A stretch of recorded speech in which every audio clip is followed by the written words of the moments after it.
Good morning everyone. ಎಲ್ಲರೂ ಹೇಗಿದ್ದೀರಾ? ಎಲ್ಲರೂ ಚೆನ್ನಾಗಿದ್ದೀರಾ ಅಂದ್ಕೊಂಡಿದ್ದೀನಿ. So firstly welcome back to my YouTube channel. So ಇತ್ತೀಚೆಗೆ ರೆಗ್ಯುಲರಾಗಿ ವ್ಲಾಗ್ಸನ್ನು ಹಾಕೋಕ್ಕೆ ಟ್ರೈ ಮಾಡ್ತಾಯಿದ್ದೀನಿ, ಡೈಲಿ ವ್ಲಾಗ್ಸನ್ನು ಹಾಕೋದಕ್ಕೆ. ನಾನು ಸ್ವಲ್ಪ ಬ್ಯುಸಿ ಇರೋದ್ರಿಂದ ನಾನು ಶೂಟ್ ಮಾಡಿಕೊಂಡು ಎಡಿಟ್ ಮಾಡಿಕೊಂಡು ಕಾಲೇಜಿಗೆ ಹೋಗಿ ಬಂದು ಮಾಡೋದು ಸ್ವಲ್ಪ ನನಗೆ ಕಷ್ಟ ಆಗ್ತಾಯಿದೆ. ಇಲ್ಲಿ ನೋಡಿ, ನಾನು ದಿಢೀರ್ ದೋಸೆ ಅಂದರೆ ನಾವು ಮೊದಲೇ ಎಲ್ಲ ಕಾಳುಗಳನ್ನ ತೊಳೆದು ಚೆನ್ನಾಗಿ ಬಿಸಿಲಲ್ಲಿ ಒಣಗಿಸಿ ಅದನ್ನು ಮಿಲ್ ಮಾಡಿಸ್ಕೊಂಡು ಬಂದು ಇಟ್ಕೊಳ್ಳೋದು. ಸೊ ಅದು ಯಾವ ರೀತಿ ಅಂತ ನೆಕ್ಸ್ಟ್ ಬ್ಲಾಗಲ್ಲಿ ನಾನು ಮಾಡಿದಾಗ ತೋರಿಸ್ತೀನಿ. ಇಲ್ಲಿ ನೋಡಿ ಏನೇನು ಹಾಕಿದ್ದೀನಿ ಅಂದರೆ ಸಬ್ಬಕ್ಕಿ, ಕಡಲೆಬೇಳೆ, ಆಮೇಲೆ ಉದ್ದಿನಬೇಳೆ, ಅಕ್ಕಿ, ನವಣಕ್ಕಿ, ಎಲ್ಲ ಥರದ ಮಲ್ಟಿಗ್ರೈನ್ಸ್, ಆಮೇಲೆ ಸ್ವಲ್ಪ ಜೋಳ, ಗೋಧಿ ಎಲ್ಲದನ್ನೂ ಹಾಕ್ತೀನಿ. ಅಕ್ಕಿ ಎಲ್ಲ ಸಪ್ರೇಟಾಗಿ ತೊಳೆದಿಟ್ಟಿದ್ದೀನಿ, ಅದು ಮಿಕ್ಸ್ ಮಾಡ್ಬೇಕಾದ್ರೆ ತೋರಿಸ್ತೀನಿ. ಸದ್ಯಕ್ಕೆ ಇದರಲ್ಲಿ ಉದ್ದಿನಬೇಳೆ, ನವಣಕ್ಕಿ ಮತ್ತು ಸಬ್ಬಕ್ಕಿ, ಕಡಲೆಬೇಳೆ, ಮೆಂತ್ಯ ಇಷ್ಟನ್ನು ಹಾಕಿ ಚೆನ್ನಾಗಿ 4-5 ಸಲ ತೊಳೆದ್ಬಿಟ್ಟು ಸ್ವಲ್ಪ ಅದನ್ನು ನೀರೆಲ್ಲ ಹೋದ್ಮೇಲೆ ಅದನ್ನು ಬಿಸಿಲಲ್ಲಿ ನೋಡಿ ಈ ಥರ ವೈಟ್ ಬಟ್ಟೆ ಮೇಲೆ ಡೈರೆಕ್ಟ್ ಬಿಸಿಲಿಗೆ ಇದನ್ನು ಒಣಗಾಕ್ತಾಯಿದ್ದೀನಿ. ಇದನ್ನು ಹೆಂಗೆ ಅಂದರೆ ಈ ಉದ್ದಿನಬೇಳೆ ಸಬ್ಬಕ್ಕಿ ಎಲ್ಲ ಹಾಕಿರೋದು ಅಂಟ್ತಾ ಇರುತ್ತೆ ಒಂದಕ್ಕೊಂದು grains. So every half an hour once ನಾವು ಅದನ್ನು ಮಿಕ್ಸ್ ಮಾಡ್ತಾನೆ ಇರಬೇಕಾಗುತ್ತೆ. ಈ ಕಡೆ ನೋಡಿ ಒಣಮೆಣಸಿನ್ಕಾಯಿ ತೊಳೆದು ಒಣ ಹಾಕಿದ್ದೀನಿ. ಈಗ ನಿಮಗೊಂದು ಟ್ರೆಡಿಷ್ನಲ್ ರೆಸಿಪಿ ತೋರಿಸ್ತೀನಿ. ಇದಕ್ಕೆ ಗಿಣ್ಣು ಅಂತಾರೆ. ಸೊ ನಮ್ಮ ಹಳ್ಳಿ ಕಡೆ ಇದು ಎಲ್ಲರಿಗೂ ಆಲ್ಮೋಸ್ಟ್ ಗೊತ್ತಿರುತ್ತೆ ಗಿಣ್ಣು ಅಂತ. ಸೊ ಇದಕ್ಕೆ ಏನೇನು ಮೊದಲು ಅಂತಂದರೆ ಶುಂಠಿ, ಒಣ ಶುಂಠಿ, ಏಲಕ್ಕಿ ಎರಡನ್ನೂ ಸ್ವಲ್ಪ ಮಿಕ್ಸಿಯಲ್ಲಿ ಪೌಡ್ರ್ ಮಾಡ್ಕೋಬೇಕು, ಡ್ರೈ ಪೌಡರು. ಈ ಶುಂಠಿ ಅಂದರೆ ಹಸಿ ಶುಂಠಿ ಅಲ್ಲ, ಒಣ ಶುಂಠಿ ಸಿಗುತ್ತೆ ಅಂಗಡಿಲಿ. ಒಣ ಶುಂಠಿ, ಡ್ರೈ ಜಿಂಜರ್ ಅಂತ ಕೇಳಿದ್ರೆ ಅದನ್ನು ಪುಡಿ ಮಾಡ್ಕೋಬೇಕು. ಅದಾದಮೇಲೆ ಇದಕ್ಕೆ ಬೆಲ್ಲನ ಕರಗಿಸ್ಕೋಬೇಕು. ಅದಕ್ಕಿಂತ ಮುಂಚೆ ನೀರನ್ನು ಕಾಯಕ್ಕೆ ಇಟ್ಕೊಂಡಿದ್ದೀನಿ. ಸ್ವಲ್ಪ ಅದನ್ನು ಸ್ಟೀಮ್ ಮಾಡಬೇಕಾಗುತ್ತೆ, ಸ್ಟೀಮಲ್ಲೇ ಬೇಯಿಸುವಂಥದ್ದು. ಸೊ ಅದೊಂದು ಕ್ಲಿಪ್ಪಿಂಗ್ಸ್ ಮಿಸ್ ಆಗ್ಬಿಟ್ಟಿದೆ, ಮರೆತುಬಿಟ್ಬಿಟ್ಟೆ. ಹಾಲು, ಗಿಣ್ಣು ಹಾಲು ಅಂತ ಬರುತ್ತೆ ಅದು, ಮತ್ತು ಮಾಮೂಲು ಹಾಲು, ಅದಕ್ಕೆ ಶುಂಠಿ, ಏಲಕ್ಕಿ ಪೌಡ್ರು. ಅದನ್ನು ಫಿಲ್ಟ್ರ್ ಮಾಡಬಾರ್ದು, ಅದನ್ನು ಪುಡಿ ಮಾಡಿ ಹಾಗೆ ಹಾಕಬೇಕು. ಸೊ ಅದಕ್ಕಿಂತ ಮುಂಚೆ ಹಾಲನ್ನು ಮತ್ತು ಬೆಲ್ಲದ ಹಾಲನ್ನು ಚೆನ್ನಾಗಿ ಮಿಕ್ಸ್ ಮಾಡಿ, ಗಿಣ್ಣು ಹಾಲನ್ನು ಚೆನ್ನಾಗಿ ಮಿಕ್ಸ್ ಮಾಡಿ ಅದನ್ನು ಶೋಧಿಸ್ಕೊಂಡು ಒಂದು ಪಾತ್ರೆಗೆ, ಅದು ಡಬಲ್ ಬಾಯ್ಲಿಂಗ್ ಮೆಥಡಲ್ಲಿ ಸ್ಟೀಮ್ ಆಗಬೇಕಾಗುತ್ತೆ. ಅದಕ್ಕೆ ಏಲಕ್ಕಿ ಪುಡಿ, ಶುಂಠಿ ಹಾಕಿ ಈ ರೀತಿ ಕುದಿಯೋ ನೀರೊಳಗಡೆ ಒಂದು ಸ್ಟ್ಯಾಂಡನ್ನು ಹಾಕಿಬಿಟ್ಟು ಅದನ್ನು ಒಳಗಡೆ ಇಟ್ಬಿಟ್ಟು ಮೇಲೆ ಇನ್ನೊಂದು ಪಾತ್ರೆನ ಮುಚ್ಚಿಬಿಟ್ಟು ಸ್ಟೀಮ್ ಎಸ್ಕೇಪ್ ಆಗಬಾರ್ದು. ಸೊ ಸ್ಟೀಮಲ್ಲೇ ಅದು ಇಡ್ಲಿ ಹೆಂಗೆ ಸ್ಟೀಮ್ ಮಾಡ್ತೀವೋ ಆ ಥರ ಅದು ಬೇಯಬೇಕಾಗುತ್ತೆ. ನೋಡಿ ಈ ಥರ ಸ್ಟೀಮ್ಗೆ ಇಟ್ಟಿದ್ದೀನಿ. ಅದ್ರ ಮೇಲೆ ಒಂದು ಭಾರವಾದ ವಸ್ತುವನ್ನ ಈ ರೀತಿ ಒಂದು ಕಲ್ಲಿದೆ ನಂದು ಕುಟ್ಟೋದು, ಈ ಶುಂಠಿ ಬೆಳ್ಳುಳ್ಳಿ ಪೇಸ್ಟ್ ಕುಟ್ಟಕ್ಕೊಂದು ಕುಟ್ಟಣೆ ಮಾಡ್ಕೊಂಡಿರ್ತೀವಲ್ಲ ಅದನ್ನು ಅದ್ರ ಮೇಲೆ ವೆಯ್ಟಿಗೆ ಇಡ್ತಾಯಿದ್ದೀನಿ. ಇದು ಹೆಂಗೆ ಅಂದರೆ ನೀವು ಕ್ವಾಂಟಿಟಿ ಎಷ್ಟು ಇಟ್ಟಿರ್ತೀರೋ ಅಷ್ಟು. ನಾನು 1.5 ಲೀಟ್ರ್ ಹಾಲನ್ನು, ಹಸಿ ಹಾಲನ್ನು ಹಾಕಿದ್ದೀನಿ ಇದಕ್ಕೆ. ಸೊ ನಮ್ಮ ಮನೆಗೆ ಹಳ್ಳಿಯವರು ಹಾಲು ಕೊಡ್ತಾರೆ. ಸೊ ಅವ್ರದ್ದು ಹಸು ಕರು ಹಾಕಿತ್ತಂತೆ, ಅದರಿಂದ ನಾನು ಗಿಣ್ಣನ್ನು ಮಾಡ್ತಾಯಿರೋದು. ಇಲ್ಲಿ ನೋಡಿ, ನಾನು ಗಿಣ್ಣಿಗೆ ಬೆಲ್ಲದ ಪಾಕ ಮಾಡಿಟ್ಕೊಂಡಿದ್ನಲ್ಲ, ಸೊ ಅದು ಸ್ವಲ್ಪ ಜಾಸ್ತಿನೇ ಮಾಡಿಟ್ಕೊಂಡ್ಬಿಡ್ತೀನಿ ನಾನು. ಯಾಕಂದರೆ ಈ ಟೀಗೆ, ಹಾಲಿಗೆ ಆಗುತ್ತೆ ಅಂದ್ಬಿಟ್ಟು ಶೋಧಿಸಿ ಇಟ್ಕೊತಾ ಇದ್ದೀನಿ. ನೋಡಿ ಅದೊಂದು ಸ್ವಲ್ಪ ವಾರ್ಮ್ ಆಗಿದೆ. ತುಂಬ ಬಿಸಿ ಆದ್ರೂ ಅದು ಸರಿಯಾಗಲ್ಲ ಹಾಕೋಕ್ಕೆ, ಯಾಕಂದರೆ ಪ್ಲಾಸ್ಟಿಕ್ ಕಂಟೈನರ್ ಅಲ್ವಾ. ತುಂಬ ತಣ್ಣಗಾದಮೇಲೆ ಅದೊಂದು ಸ್ವಲ್ಪ ಗಟ್ಟಿ ಪಾಕ ಮಾಡ್ಕೊಂಡಿರ್ತೀವಿ, ಅದು ಫಿಲ್ಟ್ರ್ ಆಗೋಲ್ಲ. ಹಾಗಾಗಿ ಸ್ವಲ್ಪ ಮೀಡಿಯಮ್ಮು, ಆ ಬಾಟಲ್ ಟಾಲರೇಟ್ ಮಾಡೋಷ್ಟು ಮೀಡಿಯಮ್ಮಲ್ಲಿ ಇರಬೇಕಾಗತ್ತೆ. ಅದು ನೋಡಿ ಈ ಥರ ಶೋಧಿಸ್ಕೋತಾ ಇದ್ದೀನಿ. ಸೊ ಯೂಶ್ವಲಿ ನಾನು ಮಾಡ್ತಾಯಿರ್ತೀನಿ. ಪಕ್ಕದಲ್ಲಿ ನೋಡಿ ಗಿಣ್ಣು ಬೇಯ್ತಾ ಇದೆ. ಸೊ ಅದಕ್ಕೆ ಗಿಣ್ಣು ಅಂತಾರೆ. ಗಿಣ್ಣು ಹಾಲು ಅಂತಂದರೆ ಹಳ್ಳಿ ಜನಕ್ಕೆ ಆಲ್ಮೋಸ್ಟ್ ಗೊತ್ತಿರುತ್ತೆ. ಸೊ ಅಕೇಶ್ನಲಿ ತುಂಬ ಒಳ್ಳೆಯದು ಹೆಲ್ತಿಗೆ. ಸೊ ನೈಟ್ ಊಟಕ್ಕೆ ರೈಸ್ ಇಟ್ಟಿದ್ದೀನಿ. ಹಾಲು ಆಲ್ರೆಡಿ ಕಾದಿದೆ. ಅರ್ಧ ಲೀಟ್ರ್ ಹಾಲು ಕಾಯಿಸಿದ್ದೀನಿ. 1.5 ಲೀಟ್ರಲ್ಲಿ ಗಿಣ್ಣು ಮಾಡಿದ್ದೀನಿ. ಸೊ ನೀವಿಲ್ಲೊಂದು ಡ್ರಿಂಕ್ ನೋಡ್ಬೋದು. ಇದು ಏನು ಅಂದರೆ ಹುಣಸೆ ಹಣ್ಣಿನ ರಸ. ಹುಣಸೆ ಹಣ್ಣಿನ ರಸಕ್ಕೆ ಆ ಬೆಲ್ಲದ ಹಾಲನ್ನು ಹಾಕ್ಕೊಂಡು ಕುಡಿಬೇಕು. ಮೊದಲೆಲ್ಲ ಕುಡಿತಾಯಿದ್ರು. ಹುಣಸೆ ಹಣ್ಣು ಹಿಂಡಿದ ರಸಕ್ಕೆ ಬೆಲ್ಲದ ಹಾಲು ಹಾಕ್ಕೊಂಡು, ತುಂಬ ಚೆನ್ನಾಗಿದೆ ಟೇಸ್ಟು. ನಾನು ಕುಡಿದಿದ್ದೀನಿ.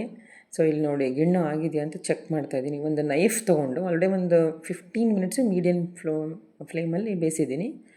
ಸೊ ನೋಡಿ ಚೆಕ್ ಮಾಡ್ತಾಯಿದ್ದೀನಿ. ನೈಫನ್ನು ಕ್ಲಿಯರಾಗಿ ಬರ್ತಾಯಿದೆ, ಏನೂ ಕಾಣಿಸ್ತಾ ಇಲ್ಲ ಒಳಗಡೆ ಇಟ್ಟು ಚೆಕ್ ಮಾಡಿದಾಗ. ಆದರೂ ನನ್ನ ಸಮಾಧಾನಕ್ಕೆ, ಬಿಕಾಸ್ ಇದು ಚೆನ್ನಾಗಿ ಬೇಯಬೇಕು. ಇನ್ನೊಂದು 5 ನಿಮಿಷ ಮೀಡಿಯಮಲ್ಲಿ ಮತ್ತೆ ಸ್ಟೀಮ್ಗೆ ಇಟ್ಟಿದ್ದೀನಿ. ನೋಡಿ ಬೇಯ್ತಾ ಇದೆ. ಆಫ್ ಮಾಡಿದ್ದೀನಿ. ಈ ಗಿಣ್ಣನ ಮಹತ್ವ ಏನು ಅಂತಂದರೆ, ಅದು ಬಿಸಿದು ತಿಂದರೆ ಒಂಥರ ಟೇಸ್ಟ್ ಬರುತ್ತೆ. ನೈಟ್ ಮಾಡಿಬಿಟ್ಟು ಬೆಳಗ್ಗೆ ತಿಂದುಬಿಟ್ರೆ ಒಂದು 12 ಅವರ್ಸ್ ಅದನ್ನು ಅದೇ ನೀರಲ್ಲಿ ಕೂಲಿಂಗ್ ಆಗಿಬಿಟ್ರೆ ಒಂಥರ ಟೇಸ್ಟ್ ಬರುತ್ತೆ. ಇಲ್ಲಿ ನೋಡಿ ಫೇವ್ರೆಟ್ ಗಿಣ್ಣ ನಮ್ಮ ಮನೆಯವ್ರಿಗೆ ಮತ್ತು ನಮ್ಮ ಮಕ್ಕಳಿಗೆ. ನೈಟೇ ಬಿಸಿ ಗಿಣ್ಣನ ಒಂದು 2 ಸ್ಕೂಪ್ ಟೇಸ್ಟ್ ಮಾಡೋಕ್ಕೆ ಬಂದಿದ್ದಾರೆ. ನಾನಿಲ್ಲ, ಮಲಗಿದ್ದೀನಿ. ಸೊ ಅವರೇ ಎದ್ದುಬಿಟ್ಟು ಅಪ್ಪ ಮಗಳು ಇಬ್ಬರು ಟೇಸ್ಟ್ ಮಾಡೋಕ್ಕೆ ಬಂದಿದ್ದಾರೆ. ನೋಡಿ ಬಿಸಿ ಇದೆ, ಹೆಂಗೆ ಸ್ಟೀಮ್ ಬರ್ತಾಯಿದೆ. ಸೊ ಬಿಸಿಯಲ್ಲಿ ಒಂದು ಸ್ವಲ್ಪ ಕನ್ಸಿಸ್ಟೆನ್ಸಿ ತಿನ್ನಾಗಿರುತ್ತೆ. ಸೊ ಅದು ತಣ್ಣಗಾದ್ಮೇಲೆ ಬೆಳಿಗ್ಗೆ ಸ್ವಲ್ಪ ತಿಕ್ಕಾಗಿರುತ್ತೆ. ಇಲ್ಲಿ ನೋಡಿ ನೈಟು ಗಿನ್ನ ಟೇಸ್ಟ್ ಮಾಡ್ತಾಯಿದ್ದಾರೆ, ಅವರೇ ವಿಡಿಯೋ ಮಾಡ್ತಿದ್ದಾರೆ. ಸೊ ನೋಡಿ ಎಷ್ಟು ಚೆನ್ನಾಗಿದೆ ಅಂತ ರಿವ್ಯೂ ಕೊಡ್ತಾ ಇದ್ದಾರೆ. ಸೊ ನೈಟ್ ಇದೊಂದು ಕ್ಲಿಪ್ಪನ್ನು ಆ್ಯಡ್ ಮಾಡಿ ಮಲಗಿದ್ದಾರೆ. ನಾನು ಬೆಳಿಗ್ಗೆ ಎದ್ದು ತಿಂಡಿಗೆ ರೆಡಿ ಮಾಡ್ತಾಯಿದ್ದೀನಿ. ಸೊ ಬೆಳಗ್ಗೆ ಅಚಾನಕ್ಕಾಗಿ ಏನಾಯಿತು, ನಮ್ಮ ಮನೆಯವ್ರ ಅಣ್ಣ ಬೆಂಗಳೂರಿಂದ ಬರ್ತಿದ್ದೀನಿ ಅಂತ ಫೋನ್ ಮಾಡಿದ್ರು. ಇಲ್ಲೇನೋ ಲೋಕಲಾಗಿ ಕೆಲಸ ಇದೆ, ಬರ್ತೀನಿ ಅಂತ. ಸೊ ಹಾಗಾಗಿ ಅವ್ರಿಗೆ ಸ್ಪೆಷಲ್ಲು ಮಾವಿನಕಾಯಿ ಚಿತ್ರಾನ್ನವನ್ನು ಮಾಡ್ತಾಯಿದ್ದೀನಿ. ಗಿಣ್ಣು ಇತ್ತಲ್ವ, ಅದ್ರ ಜೊತೆಗೆ ಮಾವಿನಕಾಯಿ ಮ್ಯಾಂಗೋ ರೈಸು ಗೊತ್ತಿರುತ್ತೆ, ಮಾವಿನಕಾಯಿ ಹಾಕಿಬಿಟ್ಟು ಮಾಮೂಲು ಚಿತ್ರಾನ್ನ ಮಾಡೋದು. ಅದಕ್ಕೆ ಈರುಳ್ಳಿ, ಹಸಿಮೆಣಸಿನ್ಕಾಯಿ, ಒಣಮೆಣಸಿನ್ಕಾಯಿ, ಕೊತ್ತಂಬರಿ, ಕರಿಬೇವು ಎಲ್ಲ ರೆಡಿ ಮಾಡ್ಕೊತಾ ಇದ್ದೀನಿ. ಇಲ್ಲಿ ನೀವು ನೋಡ್ಬೋದು, ಒಂದು ಕ್ಲಿಪ್ಪಿಂಗಲ್ಲಿ ತೋರಿಸ್ತೀನಿ ಮಾವಿನಕಾಯಿ ಎಷ್ಟು ಚೆನ್ನಾಗಿ ಫ್ರೆಶ್ ಆಗಿದೆ. ಸೊ ಇವಾಗ ಒಗ್ಗರಣೆಗೆ ಇಟ್ಟಿದ್ದೀನಿ. ಎಣ್ಣೆ, ಸಾಸಿವೆ, ಜೀರಿಗೆ. ನಾನು ಆಲ್ಮೋಸ್ಟ್ ಒಂದು ಸ್ವಲ್ಪ ತಿಂಡಿಗಳಿಗೆ ಜೀರಿಗೆ ಜಾಸ್ತಿ ಹಾಕ್ತೀನಿ, ಟೇಸ್ಟು ಚೆನ್ನಾಗಿರುತ್ತೆ ಅಂತ ಜೀರಿಗೆ ಹಾಕಿ. ಇವಾಗ ಶೇಂಗಾ, ಗ್ರೌಂಡ್ನಟ್ ಹಾಕ್ತಾಯಿದ್ದೀನಿ ಒಗ್ಗರಣೆಗೆ. ಈಗ ಈರುಳ್ಳಿ, ಕರಿಬೇವು, ಹಸಿಮೆಣಸಿನ್ಕಾಯಿ, ಒಣಮೆಣಸಿನ್ಕಾಯಿ. ಇದು ಹಸಿಮೆಣಸಿನ್ಕಾಯಿ ಖಾರ ಇಲ್ಲ, ಸುಮ್ಮನೆ ಫ್ಲೇವರ್ ಅಷ್ಟೇ. ಅದಕ್ಕೆ ನಾನು ಖಾರದ್ದು ಒಂದೆರಡು ಒಣಮೆಣಸಿನ್ಕಾಯಿ ಹಾಕ್ತಾಯಿದ್ದೀನಿ. ನೋಡಿ ಈಗ ಅದನ್ನು ಸ್ವಲ್ಪ ಲೈಟ್ ಲೋ ಫ್ಲೇಮಲ್ಲಿ ಅದನ್ನು ಫ್ರೈ ಮಾಡಿಕೊಂಡು, ಸೊ ಅದಕ್ಕೆ ಈಗ ಫ್ರೈ ಮಾಡ್ತಾನೆ. ಸೊ ಈ ಕಡೆ ಮಾವಿನಕಾಯಿ ತುರಿತಾ ಇದ್ದಾರೆ, ಶುಂಠಿ ಪೇಸ್ಟು. ಸೊ ಸ್ವಲ್ಪ ನಾನು ಶುಂಠಿ ಬೆಳ್ಳುಳ್ಳಿ ಪೇಸ್ಟು ರೆಡಿ ಮಾಡಿ ಇಟ್ಕೊಂಡ್ಬಿಟ್ಟಿರ್ತೀನಿ ಫ್ರಿಜ್ಜಲ್ಲಿ. ಸೊ ಅದನ್ನು ಸ್ವಲ್ಪ ಮಾವಿನಕಾಯಿ ತುರಿತಾ ಇದ್ದಾರೆ. ಈ ಕಡೆ ನಾನು ಸ್ವಲ್ಪ ಅದಕ್ಕೆ ಅದು ಒಗ್ಗರಣೆ ಸ್ವಲ್ಪ ಬೇಗ ಇದಾಗಲಿ ಅಂತ ಸ್ವಲ್ಪ ಸಾಲ್ಟು, ಸ್ವಲ್ಪ ಹಸಿ ಬಟಾಣಿನೂ ಹಾಕ್ತಾಯಿದ್ದೀನಿ. ಈ ಸೀಸನ್ನಲ್ಲಿ ಒಂದಿಷ್ಟು ಹಸಿ ಬಟಾಣಿನ ನಾನು ಪೀಲ್ ಮಾಡಿಕೊಂಡು ಫ್ರೀಝರಲ್ಲಿ ಸ್ಟೋರ್ ಮಾಡ್ಕೊಂಡ್ಬಿಡ್ತೀನಿ. ಸೊ ಅದಾದಮೇಲೆ ಸ್ವಲ್ಪ ಉಪ್ಪು, ಸೊ ಸ್ಮಾಲ್ ಸಾಲ್ಟು ಹಾಕ್ಬಿಟ್ಟು ಅದಕ್ಕೆ ರುಚಿಗೆ ಎಷ್ಟು ಬೇಕೋ ಅಷ್ಟು, ಆಮೇಲೆ ಮೇಲೆ ಬೇಕಾದ್ರೆ ಇನ್ನೊಂದು ಸ್ವಲ್ಪ ಹಾಕ್ಕೋಬೋದು ರುಚಿಗೆ ಅಡ್ಜಸ್ಟು. ಈಗ ಸ್ಮಾಲ್ ಸಾಲ್ಟ್ ಹಾಕ್ಕೊಂಡಿದ್ದೀನಿ. ಅದನ್ನು ನೆಕ್ಸ್ಟ್ ಫ್ರೈ ಮಾಡಿಕೊಂಡು ಅದನ್ನು ಸ್ವಲ್ಪ ಲೈಟ್ ಕಲರ್ ಇರಬೇಕು. ಸೊ ಮ್ಯಾಂಗೋ ಚಿತ್ರಾನ್ನಕ್ಕೆ ತುಂಬ ಡಾರ್ಕ್ ಎಲ್ಲೋ ಮಾಡಬಾರ್ದು, ಲೈಟಿಶ್ ಎಲ್ಲೋ ಇರಬೇಕು. ಸೊ ಅದಕ್ಕೆ ಟರ್ಮರಿಕ್ ಹಾಕಲಿಲ್ಲ ಅಂದರೂ ಚೆನ್ನಾಗಾಗಲ್ಲ. ಈಗ ಸ್ವಲ್ಪ ಲೈಟಾಗಿ ಟರ್ಮರಿಕ್ ಹಾಕಿಬಿಟ್ಟು ಸ್ವಲ್ಪ ಸಕ್ಕರೆ, ಇದಂತೂ must, it enhances the taste. ಸ್ವಲ್ಪ ಲೈಟಾಗಿ ಸಕ್ಕರೆ ಹಾಕ್ಬಿಟ್ಟು, ಮತ್ತು ಬೆಲ್ಲ ಹಾಕಬಾರ್ದು, ಸಕ್ಕರೆ ಹಾಕ್ಬಿಟ್ಟು ಲೈಟಾಗಿ ಸ್ಟಿರ್ ಫ್ರೈ ಮಾಡ್ತಾಯಿದ್ದೀನಿ. ರೈಸ್ ಆಲ್ರೆಡಿ ರೆಡಿ ಇದೆ, ನೋಡ್ತಿರ್ಬೋದು. ನೋಡಿರಿ ಗಿಣ್ಣು ನೈಟ್ ಆಲ್ರೆಡಿ ಓಪನಿಂಗ್ ಸೆರೆಮನಿ ಆಗಿದೆ. ಸೊ ಚಿತ್ರಾನ್ನ ಅದು ಕ್ಲಿಪ್ಪಿಂಗ್ ಮಿಸ್ ಆಗಿಬಿಟ್ಟಿದೆ, ಅರ್ಜೆಂಟ್ ಇತ್ತಲ್ವಾ. ಸೊ ನೋಡಿ ಚಿತ್ರಾನ್ನ ಕಲಿಸಿದ್ದೀನಿ. ಇನ್ನೊಂದು ಸಲ ತೋರಿಸ್ತೀನಿ. ಮಾವಿನಕಾಯಿ ಸೀಸನ್ ಮುಗಿಯೋದ್ರೊಳಗಡೆ ಮ್ಯಾಂಗೋ ರೈಸ್ ಮಾಡೋದು ಎಲ್ಲರಿಗೂ ಯೂಶ್ವಲಿ ಗೊತ್ತಿರುತ್ತೆ, ನಾನು ಹೆಂಗೆ ಮಾಡೋದು ಅಂತ ಅಷ್ಟೇ. ನೋಡಿ ಕಲಿಸ್ತಾ ಇದ್ದೀನಿ, ಬಿಸಿ ಬಿಸಿ ಇದು. ಅಲ್ಲಿ ಆಲ್ರೆಡಿ ನನ್ನ ಮಗಳು ಹೊಟ್ಟೆ ಹಶ್ವಾಗಿದೆ ಅಂತ ಹಾಕ್ಸ್ಕೊಂಬಿಟ್ಟಿದ್ದಾಳೆ. ಮತ್ತು ಮಾವಿನಕಾಯಿ ಚಿತ್ರಾನ್ನಕ್ಕೆ ಕಾಂಬಿನೇಷನ್ನು ಆನಿಯನ್ ಬಜ್ಜಿ ಮಾಡಿದ್ದೆ, ಅಂದರೆ ಆನಿಯನ್ ಪಕೋಡ ಅಂತೀವಲ್ಲ ಅದನ್ನು ಮಾಡಿದ್ದೆ. ಗಿಣ್ಣು ಜೊತೆ ಮಾವಿನಕಾಯಿ ಚಿತ್ರಾನ್ನದ ಜೊತೆ ಆನಿಯನ್ ಪಕೋಡ. ಎಣ್ಣೆ ಕಾಯಕ್ಕಿಟ್ಟಿದ್ದೀನಿ. ಈ ಥರ ಉದ್ದುದ್ದಕ್ಕೆ ಆನಿಯನ್ಸ್ನ ಸ್ಲೈಸ್ ಮಾಡ್ಕೊತಾ ಇದ್ದೀನಿ. ಒಂದು 2 ವಿಡಿಯೋ ಬ್ಯಾಕ್ ನೀವು ನೋಡಿದ್ರೆ ಅನಿಸುತ್ತೆ, ತುಂಬ ಆನಿಯನ್ ತಂದಿದ್ರು ನಮ್ಮ ಮನೆಯವರು. ಅದರಲ್ಲಿ ಕೆಲವೊಂದು ಸ್ವಲ್ಪ ಹಾಳಾಗೋ ಸ್ಟೇಜಲ್ಲಿ ಇತ್ತು ತುಂಬ ಬೇಗ. ಅದಕ್ಕೇ ಅದರಲ್ಲಿರೋದನ್ನೆಲ್ಲ ತೆಗೆದುಬಿಟ್ಟು ಬೇಗ ಸ್ವಲ್ಪ ಖರ್ಚು ಮಾಡೋಣ ಅಂದ್ಬಿಟ್ಟು ಜಾಸ್ತಿ ಈರುಳ್ಳಿ ಯೂಸ್ ಮಾಡಿ ಡಿಶಸ್ ಮಾಡ್ತಾಯಿದ್ದೀನಿ. ಇಲ್ಲಿ ನೋಡಿ ಸ್ವಲ್ಪ ಕಡಲೆ ಹಿಟ್ಟು, ಕರಿಬೇವು, ಕೊತ್ತಂಬರಿ, ಸೋಡಾ, ಉಪ್ಪು, ಕಾಯಿಸಿರೋ ಎಣ್ಣೆ ಹಾಕ್ಕೊಂಡು ಲೈಟಾಗಿ ವಾಟ್ರ್ ಹಾಕ್ಕೊಂಡು ಸ್ವಲ್ಪ ಅಕ್ಕಿ ಹಿಟ್ಟನ್ನು ಹಾಕ್ಕೊಂಡು ಕಲಿಸ್ಕೊತಾ ಇದ್ದೀನಿ ಕ್ರಿಸ್ಪಿ ಬರಲಿ ಅಂತ. ಸ್ವಲ್ಪ ಲೈಟಾಗಿ ಹಾಕ್ಕೋಬೇಕು ವಾಟ್ರು. ಈ ಹಿಟ್ಟು ಮನೇಲಿ ಮಾಡಿದ ಹಿಟ್ಟು ಥರ ಇದೆ, ತುಂಬ ವಾಟ್ರನ್ನ ಅಬ್ಸರ್ವ್ ಮಾಡ್ತಾಯಿತ್ತು. ನೋಡ್ಬೋದು ನೀವು. ಆ ಈರುಳ್ಳಿಯಲ್ಲಿ ಹಾಕಿದ್ರೂ ವಾಟರ್ ರಿಲೀಸ್ ಆದ್ರೂ ಎಷ್ಟು ನೀರು ಅಂದರೆ ಒಂದು 3-4 ಟೈಮ್ಸ್ ನಾನು ನೀರನ್ನು ಸ್ವಲ್ಪನೇ ಹಾಕ್ಕೊಂಡು ಕಲಿಸ್ತಾ ಇದ್ದೀನಿ. ಯೂಶ್ವಲಿ ಈ ಈರುಳ್ಳಿ ಪಕೋಡಕ್ಕೆ ಇಷ್ಟೊಂದು ನೀರು ಹಾಕಲ್ಲ, ಸ್ವಲ್ಪ ನೀರು ಹಾಕಿದ ತಕ್ಷಣ, ಉಪ್ಪು ನೀರು ಹಾಕಿದ ತಕ್ಷಣ ಈರುಳ್ಳಿ ಇರೋವಂಥ ವಾಟರೇ ರಿಲೀಸ್ ಆಗುತ್ತೆ. ಬಟ್ ಈ ಹಿಟ್ಟು ತುಂಬ ಅಂದರೆ ವಾಟರ್ ಅಬ್ಸರ್ವ್ ಜಾಸ್ತಿ ಇತ್ತು. ಅಂದರೆ ಇಟ್ಸ್ ಪ್ಯೂರ್ ಕಡಲೆ ಹಿಟ್ಟು ಅನಿಸುತ್ತೆ. ಈ ಕೆಲವೊಂದು ಸಲ ಪ್ಯಾಕೆಟಲ್ಲಿ ತಂದಾಗ ಅಂಗಡೀಲಿ ಒಂದು ಸ್ವಲ್ಪ ನೀರು ಹಾಕಿದರೆ ಸಾಕು, ಒಂಥರ ಲಿಕ್ವಿಡ್ ಥರ ಆಗಿಬಿಡುತ್ತೆ.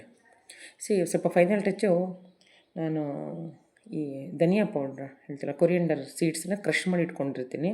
ಅದು ಮಧ್ಯೆ ಸಿಕ್ಕರೆ ಚೆನ್ನಾಗಿರುತ್ತೆ ತಿನ್ನಬೇಕಾದ್ರೆ. ಅದನ್ನು ಹಾಕ್ತಾಯಿದ್ದೀನಿ. ನೋಡಿ ಮತ್ತೆ ವಾಟರ್ ನಾನು ಹೇಳಿದ್ನಲ್ವ ಒಂದು 3-4 ಟೈಮ್ಸ್ ಅಂತ. ಅದಕ್ಕೆ ಈಗ ಇಲ್ಲಿ ಚಿತ್ರಾನ್ನ ರೆಡಿ ಇದೆ, ಸರ್ವಿಂಗ್ ಸ್ಟಾರ್ಟ್ ಆಗ್ತಾಯಿದೆ.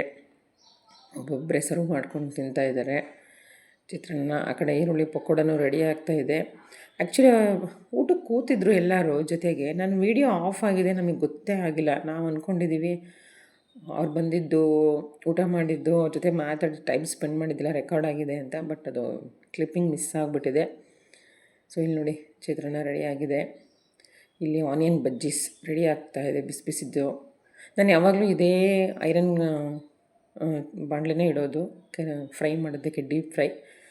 Because it's very good vessel ಅಂತ ಹೇಳ್ಬೋದು. ನಂಗೆ ತುಂಬ ಇಷ್ಟ.